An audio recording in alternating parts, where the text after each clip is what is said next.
प्रणाम। मैं आशुतोष शर्मा शिवपुरी मध्य प्रदेश से एक बार पुनः मातृभूमि सेवा संस्था के द्वारा आयोजित इस महत्वपूर्ण प्रकल्प में अपनी प्रस्तुति लेकर आप सभी के बीच में उपस्थित हुआ हूँ। आज मैं बार बार मातृभूमि सेवा संस्था के इस महत्वपूर्ण कार्य के प्रति नतमस्तक होकर के अपना शीश नवाना चाह रहा हूँ। मैं बार बार उनके इस महत्वपूर्ण प्रकल्प में अपनी भूमिका से अपने आप को परम सौभाग्यशाली मान करके आज इस राष्ट्र कार्य को अपने जीवन का उद्देश्य भी मान रहा हूँ।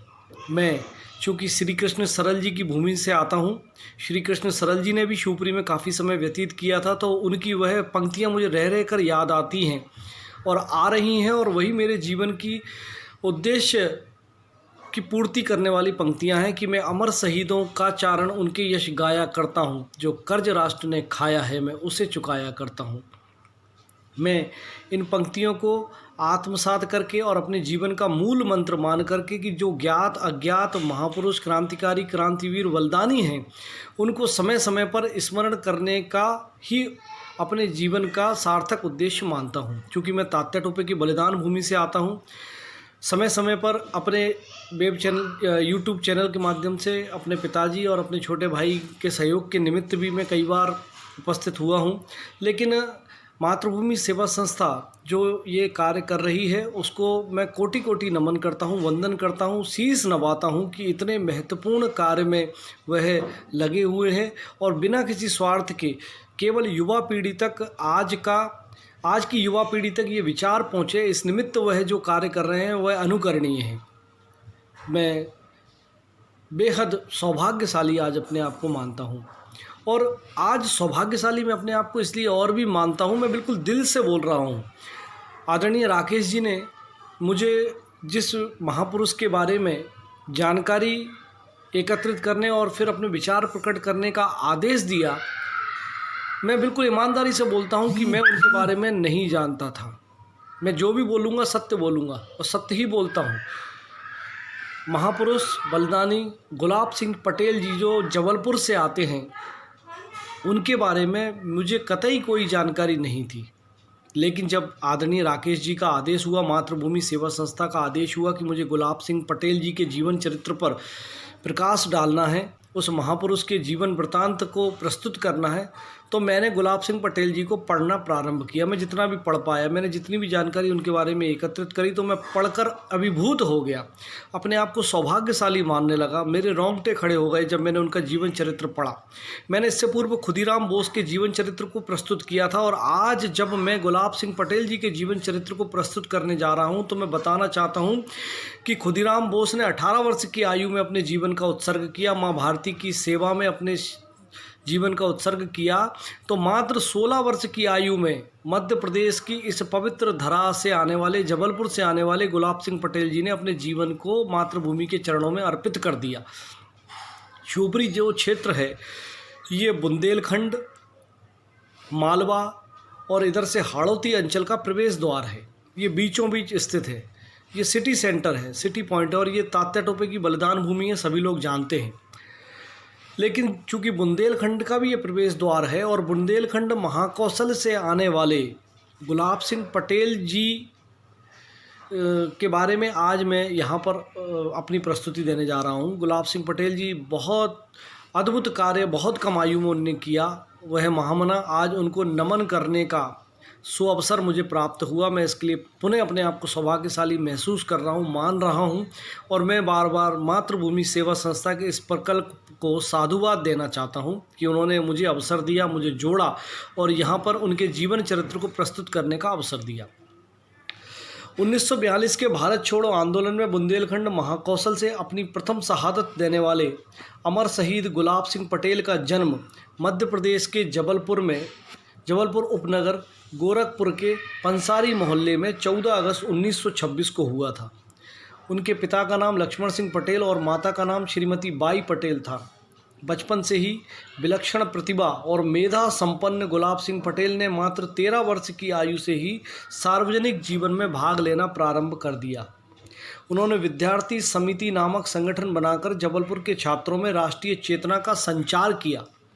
जबलपुर नगर तत्कालीन समय में राष्ट्रीय चेतना का गढ़ होने के कारण वह अल्प आयु में ही महात्मा गांधी, नेताजी सुभाष चंद्र बोस, सरदार पटेल जैसे नेताओं के सीधे संपर्क में आ गए। अगस्त 1942 भारत छोड़ो आंदोलन में जबलपुर के महाराष्ट्र हाई स्कूल की कक्षा 10 में अध्ययनरत गुलाब सिंह पटेल ने 10 अगस्त को जबलपुर के गोल बाजार में छात्रों की विशाल सभा की। उसके बाद वे जबलपुर स्थित कमानिया गेट पर तिरंगा फहराने के लिए छात्रों का जुलूस लेके आगे बढ़े। रास्ते में घमंडी चौक पर स्थित पुलिस बल ने जुलूस पर फायरिंग की। एक गोली जुलूस का नेतृत्व करने वाले गुलाब सिंह पटेल के सर में आकर के लगी। 4 दिन 4 रात तक जीवन मृत्यु से संघर्ष चला और अंततः 14 अगस्त को अपने जन्म दिवस के 16वें जन्म दिवस के दिन ही उन्होंने आखिरी सांस ली।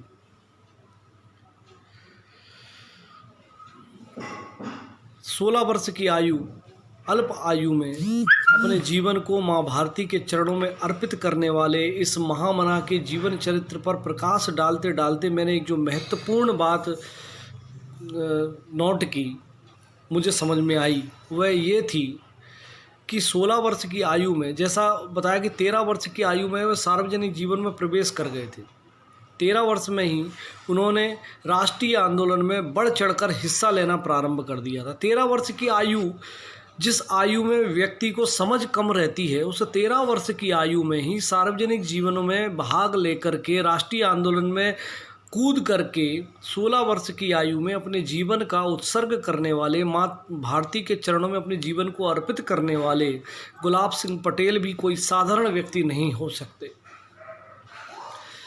मैं भावुक हो रहा हूँ। 16 वर्ष की आयु में अपने जीवन का उत्सर्ग करने वाले ये गुलाब सिंह जी पटेल जो जबलपुर से आते हैं, और मैं अभी तक उनके बारे में कुछ भी जानकारी एकत्रित नहीं कर पाया। मुझे नाम कभी सुनने में भी नहीं आया। ये मेरे लिए दुर्भाग्य का विषय, और मैं समझता हूँ कि ये उन तमाम लोगों के लिए दुर्भाग्य का विषय है जो लोग आज राष्ट्रीयता की बातें करते हैं लेकिन उनके संज्ञान में भी ये नाम ना हो।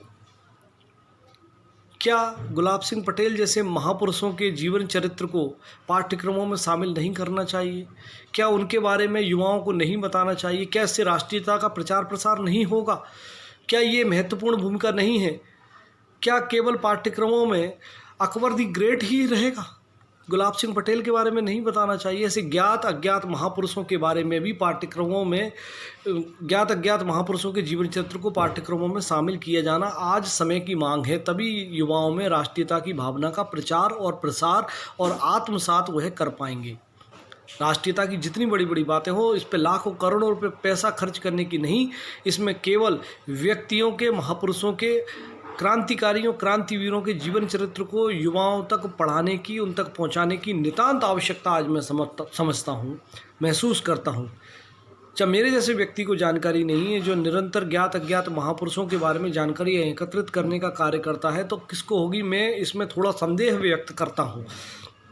मैं समझता हूँ कि आज गुलाब सिंह पटेल जी को सच्ची श्रद्धांजलि, उनका पुण्य स्मरण इस रूप में ही श्रेष्ठ रूप से होगा कि उनके बारे में अधिक से अधिक जानकारी मातृभूमि सेवा संस्था के माध्यम से तो पहुंच ही रही है, पाठ्यक्रमों के माध्यम से, और बुंदेलखंड महाकौशल में तो उनके बारे में अधिक से अधिक प्रचार प्रसार करना चाहिए, बताना चाहिए, और एक अभियान बना करके इसमें जुट जाना चाहिए। जो भी जुट सकता है, जो भी जबलपुर और महाकौशल, जबलपुर और बुंदेलखंड के लोग, महाकौशल और बुंदेलखंड के मेरे मित्र, मेरे बंधु, मेरे सखा, मेरे साथी, मेरे सहयोगी जो मेरी वीडियो को सुने, उनसे मैं विनम्र आग्रह करता हूं कि गुलाब सिंह पटेल जैसे तमाम क्रांतिकारी इस क्षेत्र में हो सकते हैं, उनके बारे में अभी तक जानकारी कम है, उनकी जानकारी हम अधिक से अधिक पहुंचाएं।